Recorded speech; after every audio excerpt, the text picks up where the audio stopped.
বাসর ঘরে বউকে বলা আমার প্রথম কথা ছিল। আমার আম্মা আমার জীবনের সবকিছু। আমি হয়তো আমার আম্মার থেকে বেশি কাউকে ভালোবাসতে পারবো না, কিন্তু আমি চেষ্টা করব তোমাকে তোমার জায়গায় সর্বোচ্চ ভালো রাখার, ভালোবাসার। প্লিজ আমার আম্মাকে কোনোদিন কষ্ট দিও না। বউ আমার দিকে ড্যাব ড্যাব করে তাকিয়ে রইল, কিছু বলল না। বয়সে ছোট মেয়ে, কষ্ট পেলো নাকি পেলো না ঠিক বুঝতে পারলাম না। আমি বিছানায় বসতে এসে একটু সরে গিয়ে জায়গা করে দিয়ে বলল, আচ্ছা আপনি কবে চলে যাবেন? আমি একটু অপ্রস্তুত হয়ে বললাম, আসছি তো 5 মাসের ছুটিতে। মেয়ে দেখতে দেখতে তো 1 মাস চলে গেল, বলতে পারো গুনে গুনে 4টা মাস আছি। এরপর আমি আমতা আমতা করে জিজ্ঞেস করলাম, আমি তোমার নামটা ভুলে গেছি, কি যেন ডাক নাম তোমার? বলল রিনি। নাম বলেই খিলখিল করে হাসতে লাগলো আর বিড়বিড় করে বলল, আল্লাহ এ কেমন বর, বউয়ের নাম জানে না। সিঙ্গাপুরে থাকার সুবাদে বহু সুন্দরী মেয়ে জীবনে দেখার সুযোগ হয়েছে, কিন্তু খিলখিল করে হাসলে একটা মেয়েকে এত ভয়ঙ্কর সুন্দর লাগতে পারে জীবনে প্রথম উপলব্ধি করলাম। হাসতে হাসতে তার চোখে পানি চলে আসছে, সে খুব সাবধানে পানি মুছে আবার হাসছে, আর আমি প্রথমবারের সবচেয়ে সুন্দরী হাসি মেয়ের প্রেমে পড়ে গেলাম। আমার পুরো জীবন ঋণীময় হয়ে গেল। বয়স কম হলেও প্রচণ্ড গোছানো আর মিশুক একটা মেয়ে, পুরো বাড়ির কাছে একা হাতে সামলাতে পারে। আমার মা বোনের আরাম আয়েশের দিন ফিরে এলো। এতে অবশ্য রেনির কোনো আফসোস নেই। আমি যতদিন থাকলাম রেনিকে সাহায্য করলাম। আমার যেদিন ফ্লাইট ছিল তার 3 দিন আগে থেকে রেনির চোখ মুখে আধার নেমে আসে। আমি টের পাই, সে বাথরুমে গিয়ে কাঁদে, রান্নাঘরে বারান্দায় আড়ালে গিয়ে কাঁদতে থাকে, আর আমার সামনে স্বাভাবিক হওয়ার ভান করে। আমিও ভান করি। এই যে প্রিয়দের ছেড়ে যাবার কষ্ট প্রতিবার ভোগ করতে করতে আমি ক্লান্ত। মাত্র ইন্টার পাস করে দেশের বাইরে পাড়ি দিয়েছি জীবিকার তাগিদে। আব্বা মারা যাওয়ার পর ইচ্ছে থাকা সত্ত্বেও আর পড়াশোনা করতে পারিনি।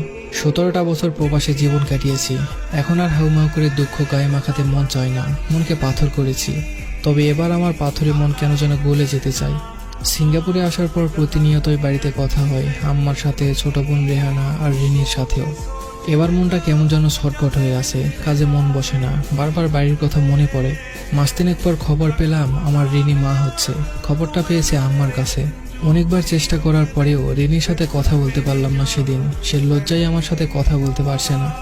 আম্মা হেসে কুটি কুটি হয়ে আর বলে, কেমন পোলাপান মানুষ দেখ, 2 দিন পর মা হইব আর এখন এমন করতেছে। আমি শুনি আর হাসি। আমার ভেতরে আনন্দরা হই হুল্লোড় করছে। জীবনে আসলে টাকার খুব দরকার। আজকে টাকার টান না থাকলে আমি দৌড়ে দেশে চলে যেতাম। আমার লাজুক বইয়ের লজ্জা ফোনে না ভাঙিয়ে তাকে জড়িয়ে ধরে ভাঙাতাম। একটা সময় ছিল ছোট পোশাক পরা বিদেশি সুন্দরীদের উপর চোখ চাইতে না চাইতে চলে যেত, কিন্তু এদেরকে এখন আমার ফ্যাকাশে লাগে। আমার নিজের ভিতর আমি অন্য আমিকে আবিষ্কার করতে থাকলাম। প্রায় খাতা কলম নিয়ে হিসাবে বসি। এখন থেকে আরো খরচ কমাতে হবে নিজের। প্রতিদিন অল্প অল্প করে জমাতে থাকলাম। মোটামুটি একটা সেভিং হলেই দেশে গিয়ে অন্তত 1 মাস থেকে আসবো। আমার 2 চোখ ভরা রঙিন স্বপ্নের মৃত্যু ঘটল সেদিন, যেদিন বাড়ি থেকে ফোন করে বলল আমার সন্তান আর রিনি নাকি পৃথিবীতে আর নেই। পানি ভেঙে যাওয়ার ফলে নাকি এমনটা হয়েছে। নিজেকে বোঝানোর মতো কোনো ভাষা আমার জানা ছিল না। শুধু তখন চিৎকার করে কান্না করতে মন চাইল, কিন্তু সেটাও পারছিলাম না। তখন শুধু আকাশের দিকে তাকিয়ে বললাম, হে আল্লাহ, আমি আপনার ফয়সালাকে মেনে নিয়েছি। আমার অশান্ত হৃদয়কে আপনি শান্ত করে দিন। প্রচণ্ড যন্ত্রণায় আমার দিনগুলো কাটতে লাগলো। উঠতে বসতে সারাক্ষণ রিনির কথা কানে বাজে। যে সময়ও কল দিত ওই সময়গুলো মনের অজান্তেই ফোন হাতে নিতাম। কিসের যেন অপেক্ষা, যেন শেষই হয় না। 3 মাস পর দেশে গেলাম। স্ত্রী সন্তানের কবর জিয়ারত করাটাই আমার মুখ্য উদ্দেশ্য ছিল। রাতে রিনির ফোনটা ঘাটছিলাম, হঠাৎ তার মেসেঞ্জার চেক করে দেখলাম একটা আইডিতে রিনি অনেক মেসেজ পাঠিয়েছে, ভয়েস পাঠিয়েছে, কিন্তু ওপাশের কোনো মেসেজ নেই। আইডি কার হতে পারে বোঝার কোনো উপায় নেই, প্রোফাইল লক করা। আমি মেসেজগুলো পড়তে লাগলাম। আমার মা বোনকে নিয়ে শত শত অভিযোগ, শত শত দুঃখ কষ্টের কথা সে লিখে পাঠিয়েছে। রাগ লাগছে, মনে সন্দেহ উকি দিল, সে কি কারোর সাথে পরকীয়ায় জড়িয়েছিল।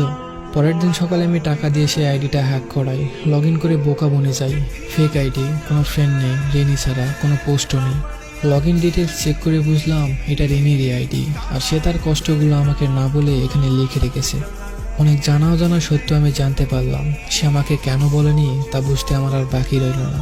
কতটা অমানবিক আমার মা আর বোন হতে পারে আমি চিন্তাও করতে পারছি না। মেয়েটা নিশ্চয় ভেবেছিল সবচেয়ে বেশি ভালোবাসার মানুষের নামে আমার কাছে অভিযোগ করতে নেই, কিংবা আমাকে সে কষ্ট দিতে চায়নি। অনুতাপ, অনুশোচনা আমাকে ঘিরে তুলল। আমি হাসপাতালে গেলাম, যেখানে রিনি মারা গেছে। অনেক কষ্টে ডাক্তারের সাথে যোগাযোগ করে জানতে পারলাম আসল সত্যটা। রিনিকে প্রথমত দেরিতে হাসপাতালে আনা হয়েছিল, দ্বিতীয়ত আম্মা আর বোন জোর করে নর্মাল ডেলিভারি করাতে চেয়েছিল। মূলত আম্মাকে রাজি করাতে করাতে আরও অনেকটা সময় পেরিয়ে যায়। খুব বাজে শোনালেও আমার অবচেতন মন আমাকে বারবার বলছে তোর আম্মা তোর বউয়ের খুনি। বাড়িতে এসে আম্মার রুমে গেলাম, আম্মার সামনে বসলাম আর আম্মাকে বললাম, আম্মা আমার ছোট বোনটার কেন যেন সিজার করেছিল ডাক্তার। আম্মা পানির বক্সটা খুলতে খুলতে বলল, কেন আবার?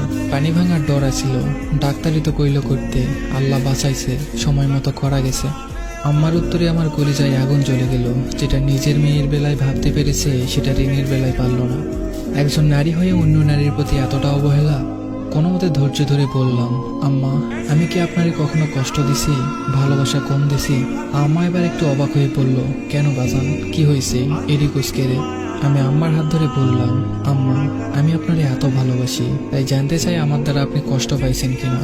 আম্মা আমার মাথায় হাত বুলিয়ে বলল, তুই আমার সোনার টুকরা ছেলে, তোর মতো ছেলে যেন আল্লাহ সবার ঘরে ঘরে দেয়। আমি আম্মার আর একটু কাছে গিয়ে বললাম, আম্মা রিনিকে তো আপনি রেহানা দুজনেই পছন্দ করে এনেছিলেন, তাহলে ওর সাথে এমন কেন করছেন আম্মা? পরে ফোনে কথা বলতে দেখলে এত টাকাটাকি করতেন কেন বলেন তো? 8 মাসের পথই মানুষটারে দিয়ে কেন ভারী কাজ করাইতেন? খাবার কেন কম দিতেন আম্মা? আমি কি টাকা কম দিতাম? লাগলে আমারে বলতেন, আমি না খাইয়া টাকা দিতাম। আমি যে আল্লাহর ভরসায় আপনার কাছে আমার বউরে রেখে গিয়েছিলাম, আপনি আপনার বিবাহিত মেয়ের দেখভাল করলেন, যে শ্বশুর বাড়িতে না নিজের মায়ের কাছে থাকে বেশি। কিন্তু আমার এতিম বউটারে দেখলেন না আম্মা, কাজের লোকের মতো তারে দিয়ে খাটাচ্ছেন। আগে না হয় নিজের ইচ্ছাই করতো, কিন্তু যখন শরীর খারাপ হইল তখন কেন জোর করে করালেন আম্মা?